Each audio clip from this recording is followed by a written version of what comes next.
දෙනා සාදුකාරයක් දෙන්න. නැවත වතාවක් සාදුකාරයක් දෙන්න. නැවත වතාවක් දෙවෙනි වතාවට සාදුකාරයක් දෙන්න. එහෙමනම් අපගේ ගෞරවනීය නායක ස්වාමින් වහන්සේගේ දෙපා නැමද අවසර ලබා ගනිමින් අපි අපේ ධර්මදේශනයේ දෙවෙනි කොටස ආරම්භ කරමු. දැන් අපි පැහැදිලි කරේ ඇහෙන් රූප දකිනකොට අපි රැවටෙන්නේ කොහොමද? නැත්තම් බුදුරජාණන් වහන්සේ අපිට කියනවා රූප දකිනකොට නුඹලා අවිද්‍යාව නැත්තම් මෝඩකමෙන් පෙළිලායි ඉන්නේ. ඒ නිසායි දකින රූප අල්ලන්න පුළුවන්කම තියෙන නුඹලට. දකින දේවල් අල්ලන්න පුළුවන්, දකින දේවල් රස බලන්න පුළුවන්, දකින දේවල් වල ගඳ සුවඳ බලන්න පුළුවන්, දකින දේවල් එක්ක කතා කරන්න පුළුවන්, දකින දේවල් ගැන සිතන්න පුළුවන්කම තියෙන්නේ ඔය මෝඩකම අවිද්‍යාව නිසායි කියලා උන්වහන්සේ පැහැදිලි කරා. දැන් ඇයි උන්වහන්සේ මෙහෙම පැහැදිලි කරලා තියෙන්නේ කියන එක අපි ටිකක් විස්තරාත්මකව සාකච්ඡා කරලා දකින්නවා කියන්නේ මොකක්ද කියන එක අපි පැහැදිලි කරලා වටහා ගත්තා. දකින්නවා කියලා කියන්නේ ඇත්තටම සිතේ ඇතිවන චෛතසික ධර්මයක්, සිතුවිල්ලක් තමයි මේ අපි ඇත්තටම දකින්නේ.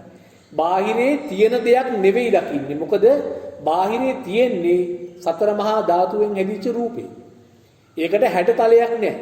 ඒකට වර්ණයක් නැහැ. ඒක හැට පේන්නේ නැහැ. ඒකෙන් නිකුත් කරන්නේ මොකක්ද? පඨවි, ආපෝ, තේජෝ, වායෝ, ගන්ධ, රස, ඕජා කියන ඒ සුද්ධ අෂ්ටක වලින් හතම ඇහැට අල්ලගන්න විදියක් නැහැ. හැබැයි වර්ණේ කියන උපාදාය රූපේ විතරක්, රූපයෙන් නිකුත් කරන වර්ණේ කියන උපාදාය රූපේ විතරක් ඇහෙන් ගන්න පුළුවන්, ඇහැට ගෝචර වෙනවා. දැන් ඇහැට ඒ වර්ණ සටහන ආවට පස්සේ අපි කිව්වා ඇහි අපේ ඇහි තියෙන චක්කු ප්‍රසාදේ බිඳෙනවා, නැත්නම් චක්කු ප්‍රසාදේ වැය වෙනවා. චක්කු ප්‍රසාදයයි අර බාහිරින් එන රූපේ නැත්නම් වර්ණ සටහන් දෙක වැය වෙලා අපේ සිතේ හට ගන්නවා කිව්වා. නැත්නම් චක්කු විඥාන සිතක් හට ගන්නවා. ඉන්පස්සේ කිව්වා මේ බාහිරින් එන රූපයත් නැත්නම් බාහිරේ පවතින රූපයත් ආධ්‍යාත්මික ආයතනය කියලා කියන චක්කු ප්‍රසාදයත් ඒ වගේම අර හටගත්තා වූ චක්කු විඥාන සිතක්, මේ තුන් දෙනාම එකට හටගෙන එකට පැවතිලා එකට නිරුද්ධ වන ධර්මතාවය. ඒකුත්පාද නිරෝධාච ඒකා ලම්බන වත්තුකා කියලා අපි පැහැදිලි කරා. එතකොට මේකට උපමා කරේ අපි පහන් දැල්ල. ඒ අනුව අපි පැහැදිලි කරා බාහිරේ තියෙන මේ රූපයත්, චක්කු ප්‍රසාදයත්, චක්කු විඥාන සිතක්, මේ තුනම යෙදිලා ඊට පස්සේ ස්පර්ශය කියන චෛතසිකයක් හට ගන්නවා, සිතුවිල්ලක් හට ගන්නවා. ස්පර්ශය කියන සිතුවිල්ල හට ගන්නකොට බාහිරයත් යෙදුණා, බාහිරයත් අතහැරුණා, චක්කු ප්‍රසාදයත් අතහැරුණා. ඒ කියන්නේ දකින්නත් අතහැරුණා, දකින පුද්ගලයන් අතහැරුණා. දැන් දකින පුද්ගලයෙකුත් නැහැ, දකින දෙයක්වත් නැහැ. ඒ වගේම චක්කු විඥාන සිතත් වැය වුණා. ඒ කියන්නේ මමයි දකින්නේ කියලා කියන්නේ විදියකුත් නැහැ. දැන් එහෙමනම් මේ පින්නතුන්ට පැහැදිලි වෙනවා දැකීමකදී තණ්හා, දිට්ඨි, මාන වශයෙන් ගන්න දෙයක් ඇත්තට නැහැ. අපි මෝඩකම නැත්තම් අවිද්‍යාව නිසා තමයි තණ්හා, දිට්ඨි, මාන වශයෙන් අරගෙන තියෙන්නේ. තණ්හා කියලා කියන්නේ බාහිරේ යමක් තියෙනවා නම් අන්න එතන තමයි තණ්හාව. මනාපමනාප උපදින්නේ, කැමැත්ත අකමැත්ත උපදින්නේ බාහිරේ තියෙන වස්තුව මත. බාහිරේ තියෙනවා නම් ඇත්තටම බාහිරේ නැහැ. එතකොට දැන් බාහිරයේ තීර දේ ඒ රූපේ ඇත්තටම වැය වෙනවා. මෙතෙන්දී චෛතසිකේ හට ගන්නකොට රූපේ වැය වෙනවා. එහෙමනම් දකින්න දෙයක් නැති වෙනවා. චක්කු ප්‍රසාදයේ වැය වෙනවා නම් දකින්නත් නැති වෙනවා. දකින්න දෙයක් නැහැ, දකින්න පුද්ගලයක් නැහැ. මම දකින්න කතාවක් කියන්නේ නැහැ. මමත් නැහැ, දකින්න දෙයක් නැහැ. මගේ සිතේ හටගත්තේ මමයි දැක්කේ කියලා කියන්නේ විදියකුත් නැහැ. චක්කු විඥාන සිතත් වැය වෙනවා. ඔය තින්නම් සංගති පස්ස ඔය තුන වැය වෙලා තමයි ස්පර්ශය හටගන්නේ. එතකොට ස්පර්ශය කියලා කියන්නේ චෛතසිකයක්. ස්පර්ශය හටගත්තට පස්සේ ස්පර්ශයට කියන්නේ පස්ස කියලා. පාලියෙන් පස්සපච්චය වේදනා, ස්පර්ශය නිසා යම් විදීමක්, යම් දැනීමක් හටගන්නවා. ඒකත් චෛතසිකයක්. වේදනාව කියන්නේ චෛතසිකයක්. දැන් යම්කිසි දැනීමක් හටගත්තා. දැන් බාහිරත් අතහැරුණා, දකින්නත් අතහැරුණා, දකින්නාගේ සිතත් අතහැරුණා. මොකවන්නේ දැන්?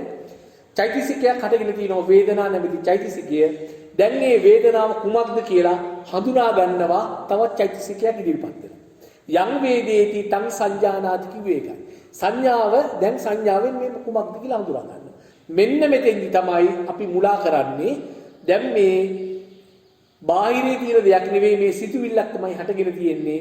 මේ වේදනා නැමැති සිතුවිල්ල කුමක්ද කියලා සංඥා සිතුවිල්ලෙන් හඳුනා ගන්න හදනවා. සංඥාව කියන සිතුවිල්ල බුදුරජාණන් වහන්සේ සමාන කරි මිලිගුවට. දැන් සංඥාවෙන් පෙන්නනවා සිතුවිල්ලක් නෙවෙයි මේ ඇත්තටම බාහිරේ ඉන්න කෙනෙක් තමයි ඔබ දකින්නේ කියලා. සංඥාවෙන් අපි රවටනවා, අපි මුලාවටපත් වෙනවා.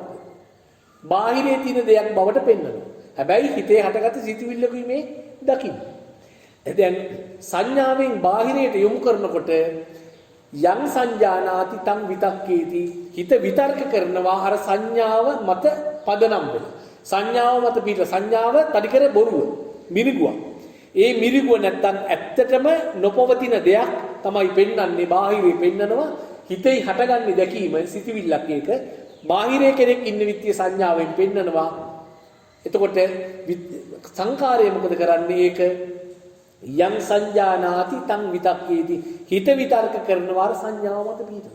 එතකොට සංඥාව නැති දෙයක්, බොරුවක්, මිරිගුවක් මත පිටලා හිත විතර්ක කරනකොට හිත නැත්තම් ඒ සංකාරයේ බුදුරජාණන් වහන්සේ උපමා කරනවා කෙහෙල් කඳකට. කෙහෙල් කඳක පට්ට ගහලා ගැව්වට පස්සේ කෙහෙල් ගහේ පට්ට හරයක් නැහැ. බොරුවක් මත පිටලා කරන විතර්කේ කිසි පළක් නැහැ, හරයක් නැහැ. ඒකයි උන්වහන්සේ ඒ විදිහට දාලා තියෙන්නේ. ඉන්පස්සේ අන්තිමට ඉන්නවා මානසිකාර හේවත් විඥාන කියන චෛතසිකය.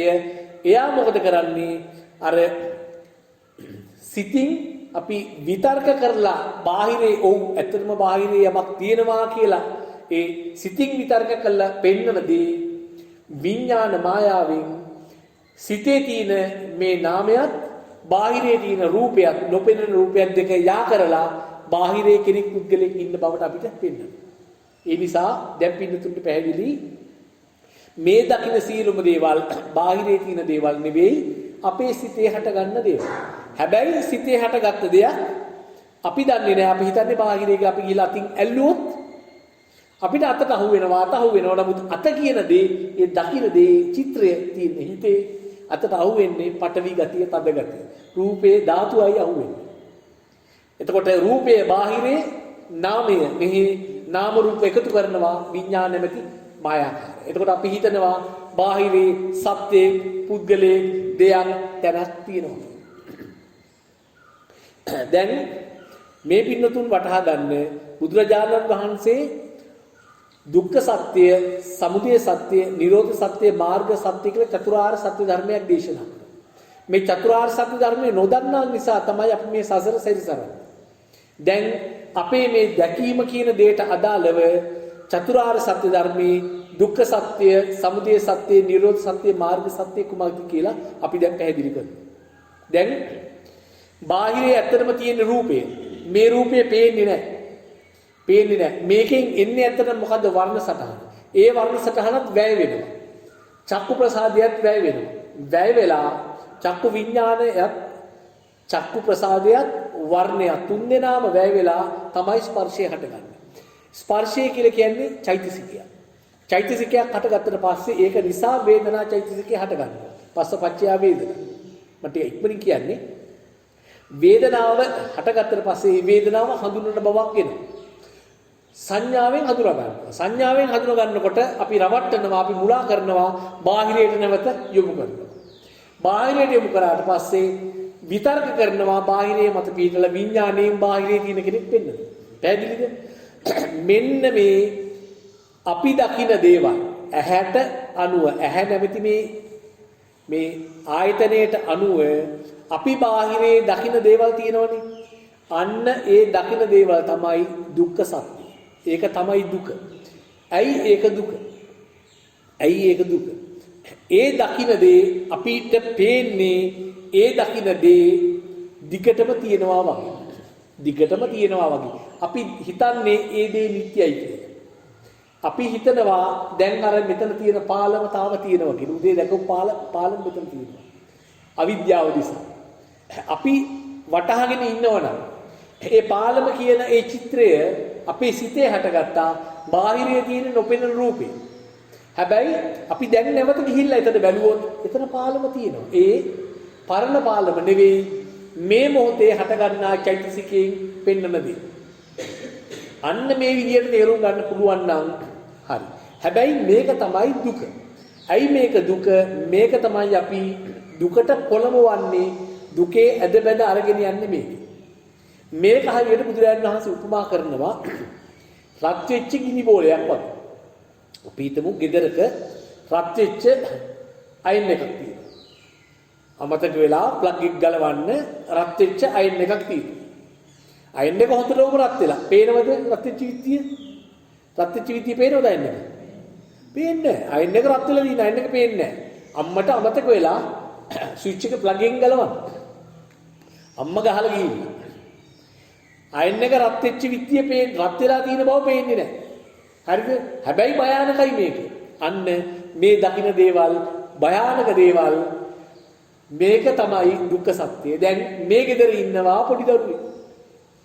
මොනවත් තේරෙන්නේ නැති දරුවෙක්. දැන් සමාන කරන්න මොනවත් තේරෙන්නේ නැති අවිද්‍යාවෙන් පිරිච්ච අපි තමයි ওই පොඩි දරුවා. දැන් ওই පොඩි දරුවා දකින්නවා දිලිසෙන අයෙන්නේ. මේ දරුවා හිතනවා බොහොම ලස්සනට පේනවා මේක. ඒකේ යථාර්ථය දන්නේ නැහැ. ওই දරුවා බඩ ගාගෙන එනවා. බඩ ගාගෙන ඇවිල්ලා මගේ කියලා හිතාගෙන අල්ලා ගන්නවා අයින් එක. අයින් එක අල්ලගත්ත ගමන් මොකද වෙන්නේ? චරස් ගාලා අත පිච්චිලා යනවා. අත පිච්චෙනකොට වේදනාවක් ඇති වෙනවා. වේදනාව ඇති වෙච්ච නිසා දරුවා හඬනවා. දරුවා වේදනාවක් ආවා, දරුවාට දුක ආවා, දරුවා හඬනවා. ඇයි දරුවට හඬන්න උනේ? වේදනාවක් ආව නිසා. ඇයි වේදනාවක් ආවේ? පිච්චිච්ච නිසා. ඇයි පිච්චුනේ? අයන් එකට අත තියපු නිසා. ඇයි අයන් එකට අත තිබ්බේ? අයන් එක රත් වෙලා විත්තිය දන්නේ නැහැ. අයන් එක ලස්සනට දැක්කා. ලස්සනට දිලිසි දැක්ක නිසා ආසාවෙන් මගේ කරගත්තා. ආසාවෙන් මගේ කරගන්න හොඳ දෙයක්ද ඒක? නෑ. අන්න ඒ නිසා අත පිච්චුණා, දුක උරුමුණා, අඬන්න උනා. අන්න ඒ වගේ තමයි මේ බාහිරින් පෙන්වන දේවලුත් මේවා අනිත්‍ය වූ, දුක්ඛ වූ, අනාත්ම වූ දේවල් තමයි මේ විඥාන මායාවෙන් බවල පෙන්වන්නේ. කොහොමද මේක අනිත්‍ය වෙන්නේ? මේ බාහිරින් පෙන්වන දේ හේතුප්‍රත්‍යයෙන් තමයි හටගන්නේ. කොහෙද හටගන්නේ? සිතුවිල්ලක් හටගන්නේ. සිතුවිල්ලකින් හටගන්නේ හේතුප්‍රත්‍යයෙන් හටගන්නේ සිතුවිල්ල. කොච්චරද ආයු කාලය? එක චිත්තක්ෂණය. හැබැයි අපිට පේන්නේ නැහැ අපි මෙහෙම ඉන්නකොට වර්ණ සටහන ඇවිල්ලා චක්කුම් පටිච්ච රූපේච උපජ්ජ චක්කු විඥාන අපි ඔය කියු විදියට විඥාන මායාවෙන් මවල පෙන්නනවා බාහිරේ. බිත්තිය තියෙනවා නැත්නම් අපේ දරුවෝ ඉන්නවා බාහිරේ. ඒ දරුවා නිත්‍ය වශයෙන් ඉන්න වෙනස් වෙන්නේ නැහැ. හැබැයි අපි දන්නේ නැහැ අපේ මෝඩකම අවිද්‍යාව නිසා මේ මොහොතේ හටගත්ත ඒ චෛතසිකය නිරුද්ධ වෙනවා, නැවත වර්ණ සතහනයකට ආයි හට ගන්නවා. මේකේ අර ඛණ්ඩනය කැඩෙන බව අපේ මෝඩකමට අපිට පේන්නේ නැහැ. අපි හිතනවා නිට්ටයයි මගේ දරුවා මේ ඉන්නවා. මගේ දරුවෝ ඉන්නවා. අවුරුදු ගානකින් නොදකින් ඉඳලා කපාර දැක්කොත් තමයි වෙනස තේරෙන්නේ. නැත්තම් දරුවා නිට්ටයවම ඉන්නවා. හැබැයි නිට්ටයයිද පෙන්වන දේ අනිත්‍යයි. එක චිත්තක්ෂණයේදී නොන්න අනිත්‍යයි. යමක් අනිත්‍ය නම් ඒක සැපයිද දුකයිද? ඒක දුකයි. මේක දුකයි. අනිත්‍යයි දුකයි. අපි හිතන්නේ හැබැයි අපේ දරුවා අනිත්‍යයි, අපේ දරුවා අපිට සැපයි. අර අයන් එක රත් වෙච්ච අයන් එක අර පොඩි දරුවා හිතුවා මේක සැපයි. මේක ෂෝක්. හරි ලස්සනයි. සෙල්ලම් කරන්න විල අල්ලගත්තා. අර දරුවට මේ පොඩි දරුවා අර අයන් එකට ආදරය කරා. අපි අවිද්‍යාව නිසා මේ දකින දරුවන්ට සේරටම අපි ආදරය කරනවා. ආදරය කරන්නේ සුසු දෙයක්ද? නෑ. අනිත්‍යයි, දුකයි. අනාත්මයි. මේක අනාත්ම වෙන්නේ කොහොමද? මොකද්ද මේ? මේ හටගෙන තියෙන සිතිවිල්ල, චෛතසිකය. මේ චෛතසිකය හට ගන්නකොට දැකපු කෙනෙක් ඉන්නවද? දැකපු පුද්ගලයාත් අතහැරිලා. දැකපු දේත් අතහැරිලා. දැකපු චක්කු විඥාන සිතත් අතහැරිලා. නිකම්ම සිතිවිල්ලක් විතරයි තියෙන්නේ මේකේ. මේක අනාත්මයි. මේක ආත්මයි නම් අපි මොනවා හරි දෙයක් දකිනකොට ඒ හේතුව එතනින් අයින් වුණා. අපි තුම අපි ලස්සන දෙයක් අපි බලාගෙන ඉන්නවා. ඒ හේතුව එතනින් අයින් වෙනවා මොකක් හරි හේතුවකින්. දකින්න දේ ආත්මයි නම් ඒ හේතුව අයින් වුණාම මේක නිරුද්ධ වෙන්න නොදී තියාගන්න පුළුවන් වෙන්න ඕන. දකින්න දේ ආත්මයි නම්. ඒක අනාත්මයි. පාලනය කරන්න බෑ අපිට. ඊළඟ දේ තමයි දකින්න දේ ආත්මයි නම් අපේ ඉස්සරහට අපි යම්කිසි දෙයක් දකින්න ආසයි නම් ඒ හේතුව ඉස්සරහට එන්නේ නැතුවත් අපිට හිතින් ඒක මවා ගන්න පුළුවන් වෙන්න ඕනේ. ඇත්තටම එළිය තියෙන විදියට. පුළුවන්ද? අල්ලලා බලන්න පුළුවන් වෙන්න ඕනේ. පුළුවන්ද? බෑ. එහෙමනම් ඒ කියන්නේ දකින්න දේ අනිත්‍යයි, දකින්න දේ දුකයි, දකින්න දේ අනාත්මයි. හැබැයි අපිට පෙන්වන්නේ දකින්න දේ නිට්ටයයි, දකින්න දේ සුභයි, සුඛයි, දකින්න දේ ආත්මයි. අන්න මේ ඇහෙන් දකින්න දේවල් තමයි මොකක්ද? දුක්ඛ සත්‍ය. මේක මගේ කරගත්තොත් දුක උරුම වෙනවා අපිට. අයින් එකම. එතකොට එහෙමනම් මොකක්ද දුක්ඛ සමුදය? දුක නැවත නැවත හටගන්නේ කොහොමද? දැන් මේ බාහිරේ පෙන්වන රූප. බාහිරේ අපි දකින දේවල්. ඇත්තටම මේ බාහිරේ ඉන්න දේවල්ද දකින්නේ, තියෙන දේවල්ද දකින්නේ? බාහිරේ තියෙන දේවල් දකින්නේ. නෑ, සිතේ හටගන්න සිතුවිලි දකින්නේ. ඔන්න ඕක දන්නේ නැතුව බාහිරේ තියෙන දෙයක් කියලා අපි ගත්තොත්, බාහිරේ සත්‍යයක්, පුද්ගලයෙක්, දෙයක් තැනක් ඇත්තටම මේ එළියේ තියෙනවා කියලා ගත්තොත්, ඒ දැක්ක විකස මොකද වෙන්නේ? ඒ වස්තුව මත පිහිටලා පංච උපාදානස්කන්ධය හට ගන්නවා, සිතුවිලි හට ගන්නවා පිළිදෙක. මනාපමනාප උපදිනවා, කැමැත්ත අකමැත්ත උපදිනවා. බාහිරේ වස්තුවක් తీරව දැක්කොත් කැමැත්ත අකමැත්ත උපදිනවා. දැන් මුදම දේ තමයි උදාහරණයකට ගත්තොත් අපි අර මෙහෙට ගිහිල්ලා අපි 3 දෙනා දානශාලාව බලලා දානශාලාවේ වැඩ තාම ආරම්භ කළා නැහැ කියලා කතා කරලා එනකොට එතන තියෙනවා ඇස්ප්‍රෙසෝ ෂීට් ටික. ඒ දානශාලාව සෙවිලි කරන්න ගත්තා. පලාස්ස භාවයෙන් අපි ගත්තේ ඇස්ප්‍රෙසෝ ෂීට් ටික තියෙනවා. එතකොට දැන් මේ ඇස්ප්‍රෙසෝ ෂීට් ටික බාහිරේ තියෙන දෙයක් කියලා මම ගත්තා. ඒ මොහොතේ බාහිරේ තියෙන දෙයක්. ඒ කියන්නේ මිත්‍යා දෘෂ්ටිය. බාහිරේ තියෙන දෙයක් කියලා ගත්ත ගමන් මම කිව්වා මේ ඇස්ප්‍රෙසෝ ටික ගන්න මුදල් ප්‍රතිපාදන වෙන් කළ දුන්නේ අහවල් මන්ත්‍රීතුමයි එතනින් වැඩිම ප්‍රතිපාදන ප්‍රමාණයක් දුන්නේ අහවල් මන්ත්‍රීතුමයි කියලා කිව්වා. කියලා මම කිව්වා ඊට පස්සේ මම මේක මේ බාහිරේ තියෙනවා කියලා ගත්ත නිසා තමයි ඒ මත පිහිටලා පංච උපාදානස්කන්ධය හටගෙන සිතිවිලි හටගත්තේ. මනාප සිත් හටගත්තේ. මම මේක බාහිරේ තියෙන දෙයක් නෙවෙයි, මගේ හිතේ හටගත්ත සිතිවිල්ලක් කියලා කිව්වනම් මටම එතනින් ඉවරයි, හටගත්තා නිරුද්ධ. පැහැදිලිද? අන්න එහෙමනම් බාහිරේ සත්‍යයේ පුද්ගලයේ දැන් විඥාන මායාවේ මවල පෙන්නනවා. බාහිරේ සත්තු පුද්ගලයෝ දේවල් ස්ථාන තියෙනවා. විඥාන මායාවේ මොයේ මවල පෙන්වන දේවල් බාහිරේ තියෙනවා කියලා ගත්තොත් මිත්‍යා දෘෂ්ටිය આવොත්, සක්කාය දිට්ඨිය આવොත්, ඒ ආගමන් අන්න ඒක තමයි මොකද්ද? දුක්ඛ සමුදය. එතන දුකට හේතුව. ඒකයි දුකට හේතුව. එහෙමනම් මොකද්ද දුක්ඛ නිරෝධය? දුක්ඛ නිරෝධය තමයි දුක පිරිසිදු දකීමම දුක්ඛ නිරෝධය. දුක කියලා කියන්නේ මේ දකින දේවල් මේ දකින්නේ කොහොමද? මතකද අපි කිව්වා අමනුෂ්‍යම අපු මාර්ගයක් නේද? අමනුෂ්‍යම අපු මාර්ගයක්. හේතු එකතු කර ඉස්සරහා ඵල ගොඩනගනවා. හේතු වැය වෙවි. පස්ස හැරෙන්න බැලුවට පස්සේ ආපු මාර්ගයේ නැහැ. අමනුෂ්‍යම අපු මාර්ගයක් වගේ. ඉදිරිය ප්‍රමුඛයි. ඉස්සරහා පෙන්නනවා. ඉස්සරහා ගියොත් සසර යන්න වෙනවා. බුදුරජාණන් වහන්සේ කිව්ව ඔතන ඉඳගෙන මේ පිටිපස්ස මාර්ගයේ නැතුනේ කොහොමද? ඉස්සරහා පෙන්වන්නේ මොකද්ද කියලා බලන්න. දුක පිරිසිදු දකින්න කිව්ව. එහෙමනම් දුක කියන්නේ මේ අපි දකින දේවල්. මේ දකින්නේ කොහොමද? මේ මොනවද මේ පේන්නේ?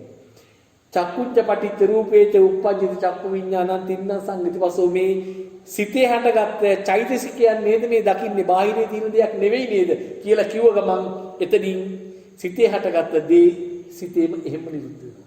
පංච උපාදානස්කන්ධය ඇති කරන්නේ නැහැ. මනාපමනාප ඇති කරන්නේ නැහැ. ගැටීම් ඇලීම් ඇති කරන්නේ නැහැ. අන්න නිරෝධ සත්‍ය. නිරෝධය. එහෙමනම් මොකක්ද දුක්ඛ සත්‍ය කියලා කියන්නේ? මේ අපි බාහිරින් දකින කියන සියලුම දේවල් තමයි දුක්ඛ සත්‍ය. මේවා මගේ පුතා මගේ දුව කියලා ගත්තොත් අර පොඩි දරුවා දනගාගෙන ඇවිල්ලා පත්තේ චයින් එක බදාගෙන වෙච්ච දේ වෙනවාමයි. අඬන්න වෙනවාමයි. මේ සසර අනන්ත අප්‍රමාණ අඬලා දොඩලා වැළපිලා සෝසුම් හෙළුවේ බාහිරයේ සතේ පුද්ගලයෙක් ඉන්න බවට අපි දැක්ක නිසා මෝඩකම. එතකොට මේක තමයි දුක්ඛ සත්‍ය. සමුදය තමයි මේ බාහිරයේ තියෙන දේවල් ඒ විදිහට පිළිගත්ත සැනකින් පංච උපාදානස්කන්ධේ නැවත හට ගන්නවා. මනාප අමනාප ඒ මත පීඨලා සිතුවිලි පහළ වෙනවා. අන්න දුක්ඛ සමුදය. දුක නැවත හට ගන්න හේතුව. දුක්ඛ නිරෝධය තමයි මේ පෙන්වන දේවල් වල යථා ස්වરૂපේ. දකින්න එක හේවත් දුක පිරිසිදු දැකීම. මේ දකින්නේ මොනවාද? බාහිරයේ ඇති දෙයක් නෙවෙයි. බාහිරේ තියෙනවා නොපෙනෙන රූපේ. මේ දකින්නේ මගේ සිතේ හැටගන්න සිතුවිලි. ඒක තියෙන්නේ එක චිත්තක්ෂණය. මෙතනින් හේතු නිරුද්ධ වෙච්ච ගමන් මේ දේ ඉතුරු නැතුවම නිරුද්ධ වෙනවා. මේ ලෝකේ එහෙමනම් දැකපු කිසි දෙයක් දැන් තියෙන විදියක් නැහැ. හිතට ආවත් අපි ඒක හිතට කියනවා. අන්න දුක්ඛ නිරෝධය. දුක්ඛ නිරෝධ ගාමිනී පටිපදාව මොකක්ද? යෝනිසෝ මනසිකාරයේ ඉඳිමින් දකින, ඇහෙන, දැනෙන, දැනගන්න ඔය හතරම නිතරම මෙනෙහි කරනවා. කොහොමද හටගත්තේ? යා කරන්නේ නැහැ බාහිරයට.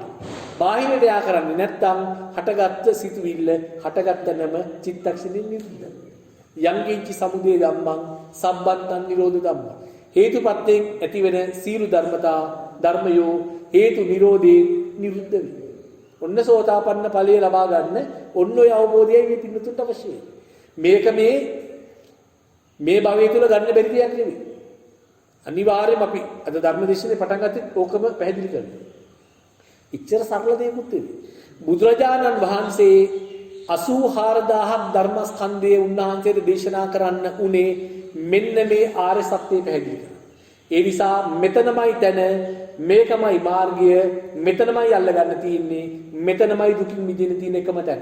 මේ හැරුණාම අනෙක් සියලුම දේවල් මේ සංසාරේ අපිව අරගෙන යනවා. දැන් බලන්න අපි ගනිමු මේ විදිහට. මොකක්ද? දැන් අවිද්‍යාව පත්‍ය සංඛාරා. අවිද්‍යාව නිසා මෝඩකම නිසා තමයි අපි සංඛාර කරන්නේ. සංඛාර කියලා කිව්වේ පුඤ්ඤාභි සංඛාර පින් කුසල. අපුඤ්ඤාභි සංඛාර අකුසල. ආනින්ජාභි සංඛාර. ධ්‍යාන උපදින එක උනත් සාමාන්‍ය කුසල් උනත් අකුසල් උනත් සේරම සංඛාර. සේරම කරන්නේ අවිද්‍යාව නිසා මෝඩකම නිසා. අපේ භාෂාවෙන් කිව්වොත් අපි යථාර්ථයේ නොදන්න ගොංකම නිසා. අවිද්‍යාව පත්‍ය සංඛාර. සංඛාර පත්‍ය විඥාන. සංඛාරා නම් සංඛාර කරොත් ඵල දෙන කුසල අකුසල් කරොත් සංඛාර පත්‍ය විඥානයේ ගිහිල්ලා ප්‍රතිසන්දි ගත වෙනවා. විඥාන පත්‍ය නාම රූප. විඥානෙ වුණොත් නාම රූපයක්.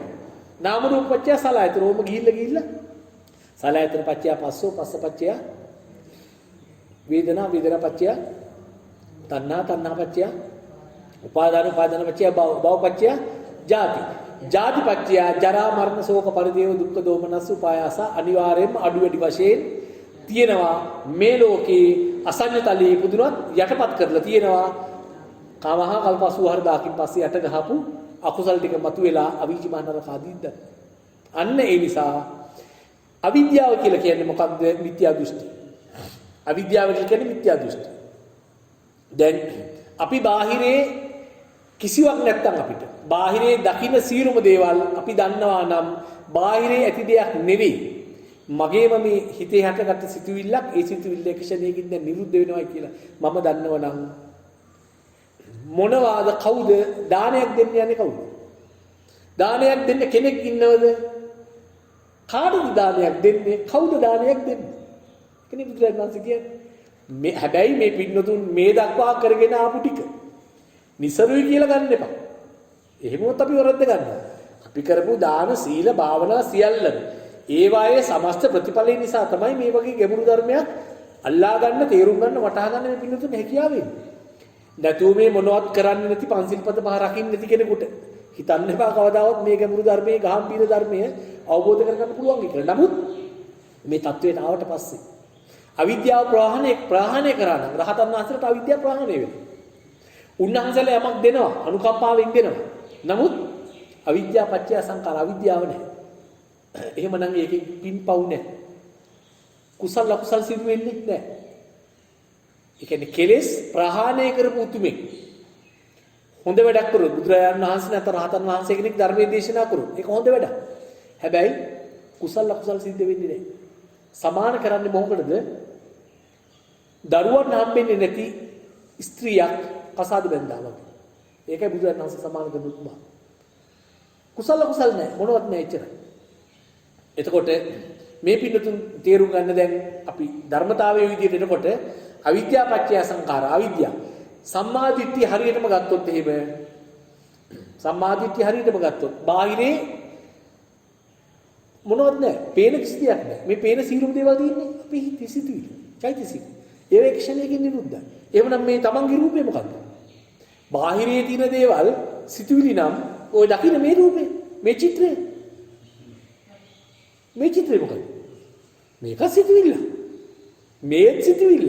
එහෙනම් කෝ සත්‍ය බුද්ධලේ කොහෙද ඉන්නේ? ඒත් නෑ මෙහෙත් නෑ.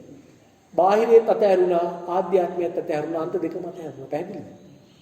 මේක තමයි ස්වාකාත ධර්මය. මේක තමයි සම්දිත්තික ධර්මය. එතකොට මේ පින්නතුන් මේක පැහැදිලි වෙන්න ඕනේ. එහෙමනම් අර මම කියපු දුක්ඛ සත්‍ය කුමක්ද? දකින, ඇහෙන, දැනෙන, දැනගන්න සීලුම් දේවල් තමයි දුක්ඛ සත්‍ය. දුක්ඛ සමුදය මොකක්ද? දකින්නේ බාහිරේ තියෙන දෙයක්. ඇහෙන්නේ බාහිරේ තියෙන දෙයක්. අපි රස විඳින්නේ බාහිරේ තියෙන දෙයක්. එහෙම ගත්තොත් අන්න තව තවත් පංච උපාදානස්කන්ධය හට ගන්නවා. අපි මේ සසර බෙදි යනවා. එතකොට දුක්ඛ නිරෝධ මාර්ගය මොකක්ද? අපි යථා ස්වરૂපයෙන් දුක පිරිසිදු දකිනවා. මේ දකින්නේ බාහිරේ තියෙන දෙයක් නෙවෙයි. ඇහෙන්නේ බාහිරේ තියෙන දෙයක් නෙවෙයි. ඔහොම කී අපි හිතින් මෙනෙහි කරනවා. එතකොට සිතේ හටගත්තොත් එහෙම සිතුවිල්ලක් අපි නිශ්ශබ්ද ඉන්නලට දැන් අර ඔබ ගිලම්පස්ස පානය කරන්න කලින් පැහැදිලි කරේ. නිකන් ඉන්නකොට සිතට එනවා මේ පින්නතුන්ගේ සිතුවිලි. සිතුවිලි ආවට කමක් නැහැ. සිතුවිල්ලක් ආගමම්ම සංඥාවෙන් හඳුන්වලා දෙනවා රුවන්වැලිසෑය. නෑ රුවන්වැලිසෑයවල් නෑ. මගේ හිතේ හටගත්ත සිතුවිල්ලක් මේක. රුවන්වැලිසෑය කොහෙද? බාහිර යමක් තිවිලා නෙවෙයි දැක්කේ. සිතේ හටගත්ත සිතුවිල්ලක් නෙවෙයි දැක්කේ. රුවන්වැලිසෑය කියලා කොහෙද තියෙන්නේ? ඉතින් හිතට කියලා දෙන්න. හිතට කියලා දෙනකොට මේ පින්නතුන්ට පුළුවන් වෙනවා ටික මේ ධර්ම ගමන් මාර්ගයේ ගමන් ගන්න. එහෙම වුණොත් අපිට වැඩි ඈතට යන්න ඕනේ මේ ගෞතම බුදුරජාණන් වහන්සේගේ මේ ශාසනයේම යම්කිසි මඟපලක් ලබා ගන්න පුළුවන් අවම වශයෙන් යන මාර්ගය දැක ගන්න පුළුවන්. යන මාර්ගය දැකගත්තා කියන්නේ දැන් පාර දන්නවා ආයි වැළෙන්නේ නැහැ. ඍජුපටිපන්න. කෙලින්ම මාර්ගයට වැස්සා. ආයි වක් වෙවි රැස්සිය දුක ගහ එහෙම යන්නේ නැහැ. ඍජුපටිපන්න. සුපටිපන්න. මොකද සුපටිපන්න? ආර්ය අෂ්ටාංගික මාර්ගය. අෂ්ටාංග මාර්ගයට පිළිපන්න. කොහෙන්ද පටන් ගන්න? සම්මාදිට්ඨිය. සම්මාදිට්ඨියට එන්නේ නැතුව මොන දේ කරත් චිත්ත සමාධියක් ගත්තත් ඒක මිච්ඡා සමාධිය. සම්මා සමාධියනේ සම්මාදිට්ඨිය තුලින් කියන්නේ. ප්‍රත්‍ය හතකින් පෝෂණය ලබනවා සම්මා සමාධිය. එහෙම බුදුරන් වහන්සේ උගන්වලා තියෙනවා. ඒ නිසා මේ පින්නතුන් පුළුවන් තරම් උත්සාහ කරන්න ඕනේ මෙන්න මේ සම්මාදිට්ඨිය ලබා ගන්න. සම්මා දිට්ඨියට අදාළව තමයි අපි එදා මෙදා පසළොස්වක පොහොය දවස්වල මේ ධර්ම දේශනාවන් අපි කරේ. එහෙමනම් මං හිතන්නේ කාල සීමාව දැන් කමක් නැද්ද? එහෙමනම් දැන් අපේ නායක හඳුරුන්ට ගොඩාක් පිසිද්ධ වෙනවා. මොකද දැන් අපි කරගෙන ඇවිල්ලා මගින් නවත්තලා මේ කොටස ආයි කරන්න ගියොත් එහෙම අපිට තව ලොකු කාලයක් ගන්න වෙනවා. දැන් මම තවත් ඉන්ද්‍රියන් දෙකක් විතරක් අරගෙන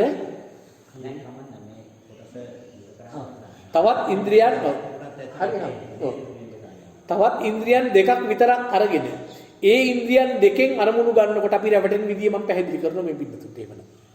හරි. දැන් එහෙමනම් අපි හරි. එකක් ගත්තත් ඇති. මේ පිටුතුන් බුද්ධිමත්. මේ පිටුතුන් මන්ද බුද්ධි කරන්නේ. මේ බුද්ධිය හොදනෝම ඇති දැන්. එතකොට මේ අනුව හිතලා ඉස්සරහට යන්න පුළුවන්. නමුත් මම දැන් තව එකක් ගන්නවා. ඔන්න හොඳ මං කියේ පොඩි පරිශ්‍රණයක් කියන්නම් කියලා. දැන් මේ පින්නතුන් මොදි ගහගන්න එක මොහොතක අපේ සිතේ හට ගන්න පුළුවන් එක සිතක්. එක මොහොතක හටගන්නේ එක සිතක්. ඒ සිත කොච්චර කාලයක් තියෙනවද? චිත්තක්ෂණ එකක්. ඒ චිත්තක්ෂණයෙන් ඒ සිත නිරුද්ධ වුණාට පස්සේ තව සිතක් හටගන්නවා. පැහැදිලිද? මේක නියමයක්. මේක බුදුරජාණන් වහන්සේ තමයි කියලා තියෙන්නේ. මේක අපිට හිතා ගන්න බෑ. හැබැයි හිතා ගන්න බැරිත් නෑ ටිකක් යනකොට. හරිද? දැන් එක වෙලාවකදී හටගන්නේ එක සිතයි නම් එක සිතක් කියලා කියන්නේ ඒක එක්ක චක්කු විඤ්ඤාණ සිත වෙන්න ඕන. ඇහෙන් අරමුණක් ගන්නවා. එක්ක කනෙන් ගන්නවා. සෝත විඤ්ඤාණ සිත හටගන්නේ. එක සිතයි හටගන්නේ. එහෙම නැත්නම් නාසයෙන් අපි ගඳ සුවඳක් ගන්නවා. ගාහන විඤ්ඤාණ. නැත්නම් අපි දිවෙන් රසයක් ගන්නවා. ජීව විඤ්ඤාණ ඒ සිත. ඔය වගේ එක වෙලාවකට එක දෙයයි වෙන්නේ. පැහැදිලිද? හරි. දැන් ඔන්න එහෙමනම් ඒක මතක තියාගෙන අපි මේකට යමු. දැන් අපි බලමු දිවෙන් කොහොමද රස බලනකොට අපි රැවටෙන්නේ කොහොමද කියලා. මේකත් බොහොම වැදගත්. Tamanට කෑම එහෙම කනකොට හොඳටම භාවනාව කරන්න මේක ප්‍රයෝජනවත් වෙනවා. දැන් මේ පිටුතුන් අහගන්න. දැන් අපි හිතමු අඹ ගෙඩියක් තියෙනවා. ගහේ ඉදිච්ච අඹ ගෙඩියක් තියෙනවා. දැන් ගහේ ඉදිච්ච අඹ ගෙඩියක් තිබ්බට අපිට රස එනවද? රස දැනෙනවද? ගහේ ඉදිච්ච අඹ ගෙඩියක් තියෙනවා. රස දැනෙනවද? නෑ, රස දැනෙන්නේ නෑ. අපි අඹ ගෙඩියක් කඩලා අතට ගන්නවා. රස දැනෙනවද? නෑ. අපි මේක අතින් හොඳට නිකන් තලන්නේ නැතුව පිරිමදිනවා. රස දැනෙනවද? නෑ. දැන් අපි ඊට පස්සේ අඹ ගෙඩිය අරගෙන කපලා මේ සුවට තියලා තියෙනවා. රස එනවද? ඒත් නෑ. දැන් අපි මේ අඹ කොට කෑල්ලක් අරගෙන අපි හපනවා. ඔන්න රස එනවද දැන්? රස එනවා. දැන් රස එන්නේ අඹ ගෙඩියට තනියෙන් රසය දෙන්න පුළුවන්කම තිබ්බා නම් ඔය අඹ ගෙඩිය ඉදිලා ගහේ තිබිද්දිත් රසය එන්න ඕන නේද? මේක බොහොම විද්‍යාත්මකයි. බුදුරජාණන් වහන්සේගේ ධර්මයයි විද්‍යාව. ඒකනේ අවිද්‍යාවත් මේව කළා විද්‍යාව උත්පාදී කියලා කිව්වේ. දැන් විද්‍යාඥයන් කියන විද්‍යාව ඒක සම්පූර්ණයෙන්ම අවිද්‍යාව. සම්පූර්ණයෙන්ම අවිද්‍යාව. දැන් බලන්න ගහේ අඹ ගෙඩියේ තිබිද්දි රස එනවනම් රස එන්නේ නැහැ. රස එන්නේ නැහැ. දැන් අඹ ගෙඩියයි දිවයි. අඹ ගෙඩියේ තියෙන්නේ මොකක්ද? සතර මහා ධාතුවනේ තියෙන්නේ. අඹ ගෙඩිය වගේ පේන්නේ මොකක්ද? සිතේ very good. සිතේ හට ගන්න සිතුවිල්ලක් නේ පේන්නේ. ඔන්න ඔහම හිතන්න ඕනේ මේ පින්නතු. අඹ ගෙඩිය වගේ ඉදිරිය පේන්නේ චිත්‍රය. ඒක සිතේ හට ගන්න සිතුවිල්ල. පැහැදිලිද? අතින් අල්ලන්නේ පටවි ගතිය. එතකොට ඕකේ තියෙනෝනේ පඨවි ආපෝ තේජෝ වායෝ වර්ණ ගන්ධ රස. රස කියන උපාදාය රූපය තමයි ඕකේ තියෙන්නේ. මෙතනදී වැදගත් වෙන්නේ. දැන් අඹ කෑල්ල කනකොට රස කියන උපාදාය රූපය ගැටෙනවා. ඔව් දිවේ තියෙනවා මොකද්ද? ජීව ප්‍රසාදය. ජීව ප්‍රසාදයත් එක්ක ගැටෙනවා. ගැටුණත් අපිට රස එන්නේ නැහැ. අපි සිහි නැති වෙලා ඉන්නවනම් සිහි මුර්ජා වෙලා ඉන්නවනම් සිහි නැති කරලා ඉන්නවනම් රස එනවද? රස එන්නේ නැහැ. දැන් මොකද වෙන්නේ? අර බාහිරෙන් ආපු ඒ අඹ කෑල්ලයි ජීව ප්‍රසාදයයි ජීව විඥානයයි. අපි නැගිටලානේ ඉන්නේ සිහියෙන් ඉන්නේ. ජීව විඥානයයි තුනම ඇති වුණොත් තින්ඩං සංගති පස්සෝ තුනේ එකතුවෙන් ස්පර්ශය හට ගන්නවා. ස්පර්ශය කියන දේ තුන එකතු වෙලා තුන වැය වෙලා හටගන්නේ. තුන වැය වෙලාම මොකද්ද තුන? අඹ කෑල්ලේ රසය. අඹ කෑල්ලේ රසය. ඒ රසය අපි දන්නේ නැහැ. දැන් අර ඇහැට අනුව කතා කරද්දී එළියෙන් ආපු වර්ණය අපි දන්නවද නැහැ. මේ මවල දින වර්ණයක් මේ පේන්නේ ඉතින්. පැහැදිලිද? හරිද? දැන් අරගෙන තියෙන උපාදාය රූපයකේ රසය එනවා. ජීව ප්‍රසාදයට එක්ක ගැටෙනවා. මන ආයතනයේ සම්බන්ධ වෙන්න නිසා හැදෙනවා මොකක්ද? ජීව විඤ්ඤාණය. අර වගේමයි ඇහැට අනුව ජීව විඤ්ඤාණය. දැන් තින්නම් සංගති පස්ස මේ තුන් දෙනාම වැය වෙලා ඇති වෙනවා ස්පර්ශය. ස්පර්ශය කියන ඵලය හැදෙනකොට ස්පර්ශය කියන්නේ මොකද්ද? චෛතසිකය. ස්පර්ශය කියන්නේ අර වගේම චෛතසිකය. මේ චෛතසිකය හැදෙන්න නම් මේ තුන් දෙනාම වැය වෙලයි මේක හැදෙන්නේ. මේක හැදෙන්නේ තුන් දෙනාම වැය වෙලා. දැන් උතන අහන්නේ ස්පර්ශය කියන චෛතසිකය හැදෙන්නේ තුන් දෙනාම වැය වෙලා. හරිද? චක්කු මේ ජීව ප්‍රසාදයට වැය වෙනවා. ජීව විඥානයත් වැය වෙනවා. නැත්තම් අපි කිව්ටි ගහිති විතර රස එන්න ඕනේ. හරි. දැන් ඔන්න තුන් දෙනාම වැය වෙලා ඇති වුණා තින්නම් සංගති පස්සෝ ස්පර්ශය හැදෙනවා. ස්පර්ශය. පස්සපච්චය වේදනා. අන්නේ පස්ස ස්පර්ශය කියන ඵලය නිසා විඳීමක් හට ගන්නවා. දැන් ඔන්නේ විඳීමක් එනවා. පස්සපච්චය වේදනා. පස්සපච්චය වේදනා දැන් ඊට පස්සේ ඔන්න බලන්න යම් වේදේති තං සංජානාති. මේ විඳින්නේ මොකද්ද කියලා දැන් හඳුනා ගන්න එනව එක්කෙනෙක්. කවුද ඉදිරිපත් වෙන්නේ? සංඥාව ඉදිරියපත් වෙනවා. සංඥාව පැත්තක ඉඳලා පස්සේ ඉදිරියපත් වෙන්නේ. මෙයා දන්නේ මොනවද උනේ කියලා මොකක්වත්. මෙයා පස්සේ ඉදිරියපත් වෙලා කියනවා ඔය රසය අඹ ගෙඩිය රසය කියලා කියනවා. හරිද වැරදිද? තනිකරම අවිද්‍යාව නේද? නේද? දිවත් පැත්තකට දාලා හරිද? ජීව විඥානයත් පැත්තකට දාලා එහෙනම් මලමිනී වලට රස දැනෙන්නේ.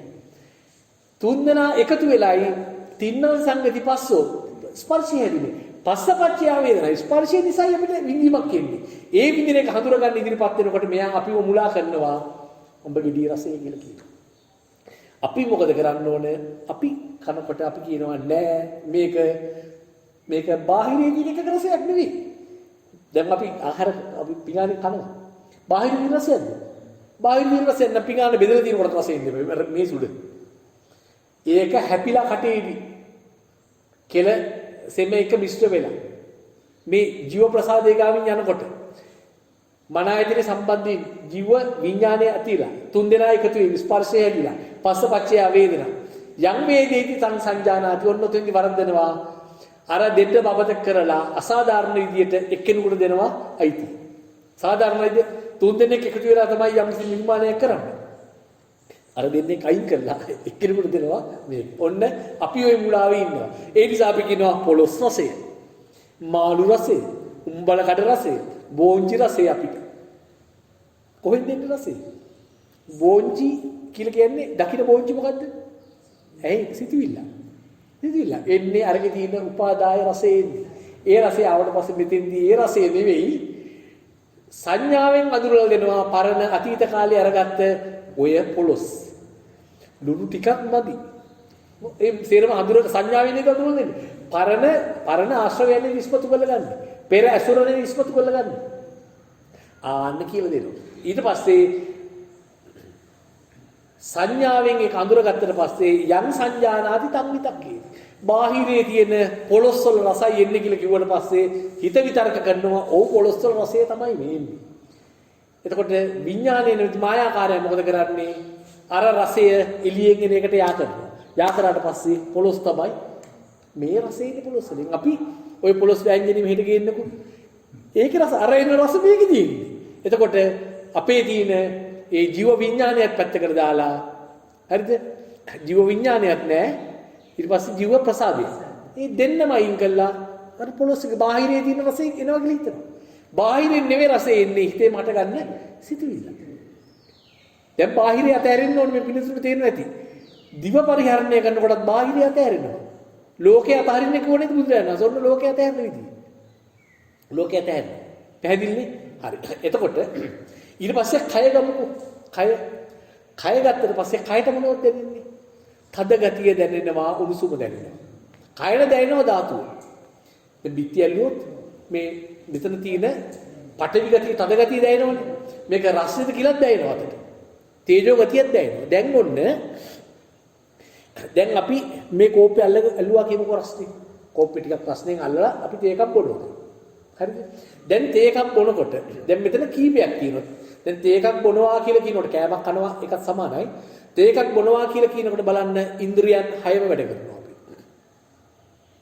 ඉන්ද්‍රියන් 6ම වැඩ කරනවා එහෙම බලන්න හරිද කියලා දකින්නකොට එහෙම වැඩ කරන්නේ නැහැ ඉන්ද්‍රියන් දැන් ඉන්ද්‍රියන් 6ම කොහොමද වැඩ කරන්නේ දැන් ඔන්න දකින්නවා පේනවනේ දැන් අපි හිතමු හොඳ කිරි එකක් හරි ගසලා දිනවා චොක්ලට් එහෙම දාලා දැන් ඔන්න නෙස්ටමෝල් ටී එක ඔන්න දැන් තියෙනවා පේනවා සිතේ හටගන්නේ මෙතන නෙවෙයි තියෙන්නේ එහෙම හිතන්න ඊට පස්සේ අතටත් අහු වෙනවා රස්නේ ගතිය උණුසුම් තේ එකක් කියලා දැනෙනවා හරිද දැන් මේක කිට්ටු කරනකොට නහයට එනවා ගන්ධය එනවා සුවඳ එනවා හරිද ගන්ධයත් ඒ වගේ බාහිරින් නෙවෙයි එන්නේ සිතින් ඇතුලෙන් ඇති එකල දෙන්නේ තින්නම් සංගති පස්සෝ පස්සපච්චය තමයි වෙන්නේ සේරම ඊට පස්සේ මේක ඩිංගක් අපි ඔන්න බොනවා හරිද බොනකොට දිවේ මේ හරියේදී ගෑවෙනකොට දැනෙන්නේ උණුසුම රසෙ එන්නේ නැහැ මේ හරියේදී ඕ බලන්න පරීක්ෂණය කළා දැන් දිවේ මැද හරියෙන් යනකොට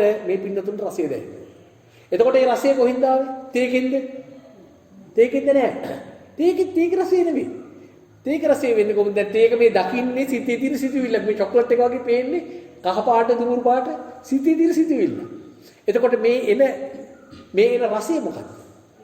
ඒක උපාදාය රූපයක් රසය. ඒකත් ඒ රසයයි දිවේ ජීව ප්‍රසාදයයි ජීව විඥානයේ තුන එකතු වෙලා තුන වැය වෙලා ස්පර්ශය හැදෙනවා. ස්පර්ශයෙන් වේදනාව ඒ විඳින්නේ මොකද්ද කියලා අඳුනන්න ගන්නවා සංඥාවෙන්. හෝර්ලික්ස් නැත්තම් නෙස්ටමෝල්ට් එක කියලා කියනවා. සීනි ටික නැති කියලාත් කියනවා. සංඥාවෙන් කියන්නේ පැහැදිලිද? එතකොට දැන් ඒ විදියට කරනකොට මේ පින්නතුන්ට නිරන්තරයෙන්ම භාවනාවේ ඒ ඥානෙ යෝනිසෝ මනසිකාරය තියාගෙන බාහිරයට ඇලෙන්නේ නැති වෙන්න වැඩේ කරන්න පුළුවන්කම තියෙනවා.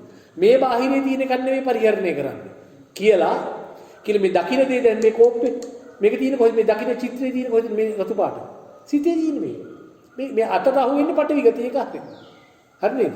එතකොට දැන් මේ කවුද එතකොට? මේ දකින්නේ මේක සිතුවිල්ලක් නම් ඉතින් මේක විශේෂයක්ද නෑ මේකත් සිතුවිල්ල. එහෙනම් රූප තියෙනවා රූප දැන් මෙතන රූපයක් තියෙනවනේ පේන්නේ නෑනේ. රූප පේන්නේ නෑනේ. රූප තියෙනවා. සිතුවිලි කියන්නේ නාමනේ. නාම රූප විතරයි තියෙන්නේ. සත්තු පුද්ගලෝ නෑ. දැන් පේන සත්තු පුද්ගලෝ නෑ කියලා ලෝකේ. ඔන්න සක්කාය දිට්ඨිය නැති කරගන්න. එතකොට මේ බින්නතුන්ට කරන්න පුළුවන් පොඩි පරීක්ෂණයක් තමයි මම කියන්නේ මම කරලා බලපු එකක්. දැන් උදේ පාන්දර වගේ වෙලාවක් ගන්න ඕනේ මේකේ. හිත සමාධිමත් සමාහිත වෙච්ච වෙලාවක් ගන්න ඕනේ. ඒ වගේ වෙලාවට දැන් උදේට තේ එකක් හදාගෙන ඇවිල්ලා තේක දැන් ලිපේ තියලා මේ ධර්ම කරුණු මෙනෙහි කරන්න ඕනේ. බාහිරේ තියෙන දේවල් නෙවෙයි දකින්නේ මේ සිතේ මට ගන්න දේවල් ඒ අනුව මොනවත් නැහැ මේ ලෝකේ මෙතන සිතුවිල්ලක් මේ බැලුවම සිතුවිල්ල මේ බැලුවම තව සිතුවිල්ල. මේක නිරුද්ධ වෙන මෙතන සිතුවිල්ලක් හටගන්න. සිතුවිලි ඉපදෙ නිරුද්ධ වෙන විතරයි මේ ලෝකෙ වෙන්නේ. කියලා ඒ විදිහට ශූන්‍යතාවය දැකලා ඔන්න දැන් ගිහලා තේක හදාගෙන දැන් හිත පිරිසිදුලා තියෙනවා. තේක හදාගෙන ඇවිල්ලා දැන් එකපාරකට හට ගන්න පුළුවන් එක සිතයිනේ. එක දෙයයිනේ. එක ආයතනයනේ වැඩ කරන්න පුළුවන්. ඇහැට නම් ඇහැට, කයට නම් කයට, දිවට නම් දිවට. එකපාර එක චිත්තක්ෂණයක එකයි ඉන්නේ. හරිද? කරන්න ඕනේ මොකද්ද? තේක හදාගෙන ඇවිල්ලා තේක රසයෙන් අතර කෝප්පි දැන් යන්තම් රසය දැනෙනවා අතට. හරිද? මේ පින්නතුන් අරගෙන ඇවිල්ලා මේක කිට්ටු කරලා තේක බොන්න පොඩ්ඩ. තේක කටට කිට්ටු කරනකොට රස්නේ ගතිය එනවා, පටවි ගතියයි දැනෙන්නේ, මේ තේජෝ ගතියයි දැනෙන්නේ. තේක අපි කිරි තේකක් කියලා. රසවත් තේක. අර ජීව ප්‍රසාදික මැදින් යනකොටම හොඳට රසට යොමු කරන්න හිත. හිතට රස යොමු කරනකොට රස දැනෙනවා මේ රස්නේ ගතිය නැති වෙනවා. හරිද? මේක මෙතනින් පාස් වෙච්ච ගමන්ම ඉබේම රස නැති වෙලා මේකේ රස්නේ ගතිය අතර දැනෙනවා. අන්න බුදුරජාණන් වහන්සේගේ ධර්මයේ සම්දික්තික ධර්මයේ පේනවා. කරලා බලන්න. ඒක ඒ විදිහට පේනවා නම් ওই පොඩි දේ. අපි යම් ආකාරයකට සිත සමාහිත කරාට පස්සේ ධාතුව විතරයි තියෙන්නේ. වෙන කිසි දෙයක් නෑ මේකේ. මේ පේන ඇස් මොකද්ද? නියපොතු ඇඟිලි මේ මොනවද මේ? දකින්න මොනවද මේ? සිතේ තියෙන සිතුවිල්ලක් නේද? සතර මහා ධාතු විතරයි තියෙන්නේ. පේන්නේ නෑ ඒක. එතකොට දැන් අපි මේ අත අල්ලනවා කියලා අල්ලන්නේ මොකද්ද මේ? අත මේ දකින්නේ මේක මොකද්ද? මේක සිතේ තියෙන්නේ. නාම. චෛතසිකය. මේක දකින්න සිතුවිලි චෛතසිකය. අතට අහු වෙන්නේ මොකද්ද? පටවි ගතිය. එහෙනම් සත්පුද්ගලෙ ඉන්නවද? දැන් සත්පුද්ගලෙ නෑ. පැහැදිලිද? හරි එහෙමනම් ඔන්න ඔය විදිහට මේ පින්නතුන් හොයන්න බලන්න මේක කරන්න ඕන. කරන්න ඕන කියලා කියන්නේ හොඳින් තේරුම් ගන්න. දැන් ධර්මයට හොඳින් සවන් දුන්නා. ධර්මයට හොඳින් සවන් දීලා ධර්මයේ මතකයේ තියන්න. ඊට පස්සේ මොකද කරන්න ඕන? තමන්ගේ සිතින් මේක මෙනෙහි කරන්න ඕන. ඒ මෙනෙහි නොකරන තාක්කල් කොච්චර ධර්මයේ ඇහුවත් වැඩක් වෙන්නේ නැහැ. බුදුරජාණන් වහන්සේ හම්බෙන්නේ එනවා ගණක මොග්ගල්ලාන කියන එක බමුණේ. ඇවිල්ලා උන්වහන්සේ බුදුරජාණන් වහන්සේගේ ධර්මයේ ගැන පැහැදිලා අහනවා ස්වාමීනි භාග්‍යවතුන් වහන්සේ දැන් එතකොට නිර්වාණයක් තියෙනවා. නිර්වාණයට යන මාර්ගයක් තියෙනවා පැහැදිලිව. ඒ යන මාර්ගයේ යන්න කියලා දෙන්න ඔබ වහන්සේත් ඉන්නවා.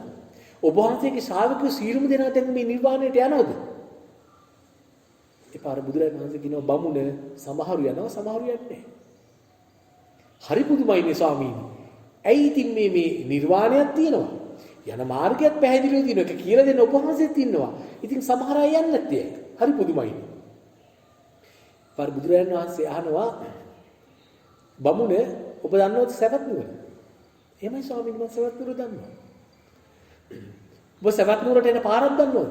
එහෙමයි ස්වාමීනි මම හන්දියක් ගානේ සවැත් නුවරට එන පාර කියන්න පුළුවන් මට. හොඳයි. බමුණ ඔබ කණ්ඩායමකට කියනවා සවැත් නුවර කියලා බොහොම ශාස්ත්‍රීය පුරවරයක් තියෙනවා. මෙන්න මේ පුරවරයට සවැත් නුවරට යන්නේ මෙන්න මෙහෙමයි කියලා ඔබ ඒ පිරිසට ඒ මාර්ගය කියලා දෙනවා. ඒ පිරිසත් හොඳට අහගෙන ඉන්නවා. අහගෙන ඉඳලා ටික දෙනෙක් මේ මාර්ගේ යනවා. අනිත් අය යන්නේ නැහැ. ඔය සීරු දෙනාම එතකොට ඔබ පාර කියපු සීරු දෙනාම සවැත් නුවරට යනවද? නෑ ස්වාමීනි සීරු දෙනාම යන්නේ නැහැ. ඒ පාරේ ගියපු කට්ටිය සවැත් නුවරට යාවි. මගෙන් පාර අහගෙන නොගියපු කට්ටිය කොහොමද සවැත් නුවරට යන්නේ?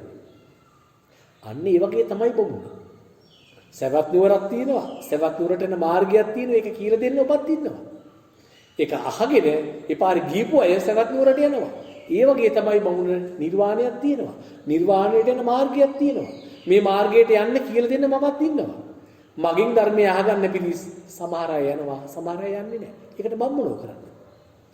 අන්න ඒ වගේ මේ පින්නතුන් මේ අහපු ශ්‍රී සද්ධර්මයේ හොඳටම ඇති. දැන් නැත්තේ මොකක්ද? මේ පින්නතුන්ගේ පාර්ශයෙන් කළ යුතුයි නැත්තේ. යමෙක් හිතනවා නම් මේ ශ්‍රී සද්ධර්මයේ දැන් ඇහුවා ඊළඟ පොයි දවසේ මීටත් වඩා එහා එකක් කියන්න කියලා කවුරු හරි කියනවනම් අපිට හිතා ගන්න බෑ ඊට වඩා එහා දෙයක් තියෙනවද කියලා. බුදුරජාණන් වහන්සේ දන්නෙත් නෑ ඊට වඩා එහා දෙයක්. මෙච්චර තමයි ධර්මය. මේක තුලම කිමිති යන්න පුළුවන්. එතකොට ගැඹුර අනන්තයි. මීට වඩා වෙන ධර්මයක් නෑ. මේ ගැඹුර තුලම මේ ධර්මයේ තුලම කිමිදෙන එකයි තියෙන්නේ. මේක ගැඹුර අනන්තයි අප්‍රමාණයි. එතකොට මේහා මෙච්චරයි කියලා කියන්න බෑ. සරියුත් මහ රහතන් වහන්සේ යම් දුරකට ගියාද බුදුරජාණන් වහන්සේ ඊට එහාට ගියා. හැබැයි මේ ධර්ම ගමන් මාර්ගෙම තමයි. යම් පින්වතෙක් බලාපොරොත්තු වෙනවා නම් ඊළඟ පොයි දවසේදී මීට වඩා එහා එකක් මං කියයි කියලා ඒ මේ ධර්මය ගැන අවබෝධ කරගෙන නැතුව. ඒ නිසා කලියුත්තේ මොකක්ද?